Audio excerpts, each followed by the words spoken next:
Here's my plan to stop the chemical, physical, and emotional mutilation of our youth. On day one, I will revoke Joe Biden's cruel policies on so-called gender-affirming care.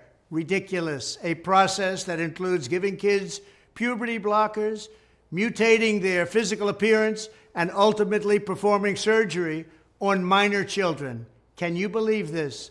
I will sign a new executive order instructing every federal agency to cease all programs that promote the concept of sex and gender transition at any age.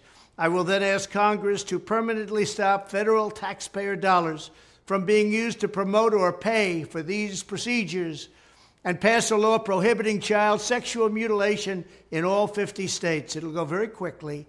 I will declare that any hospital or healthcare provider that participates in the chemical or physical mutilation of minor youth will no longer meet federal health and safety standards for Medicaid and Medicare and will be terminated from the program immediately. Furthermore, I will support the creation of a private right of action for victims to sue doctors who have unforgivably performed these procedures on minor children. The Department of Justice will investigate Big Pharma and the big hospital networks to determine whether they have deliberately covered up horrific long-term side effects of sex transitions in order to get rich at the expense of vulnerable patients, in this case, very vulnerable.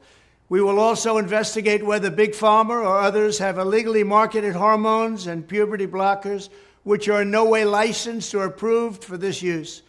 My Department of Education will inform states and school districts that if any teacher or school official suggests to a child that they could be trapped in the wrong body, they will be faced with severe consequences, including potential civil rights violations for sex discrimination and the elimination of federal funding.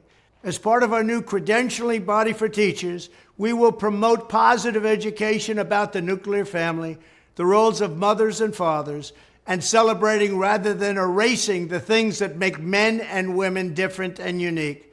I will ask Congress to pass a bill establishing that the only genders recognized by the United States government are male and female, and they are assigned at birth. The bill will also make clear that Title IX prohibits men from participating in women's sports, and we will protect the rights of parents from being forced to allow their minor child to assume a gender which is new and an identity without the parent's consent. The identity will not be new, and it will not be without parental consent.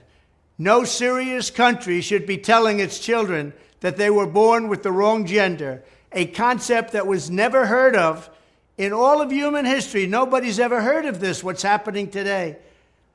It was all when the radical left invented it just a few years ago. Under my leadership, this madness will end. Thank you very much.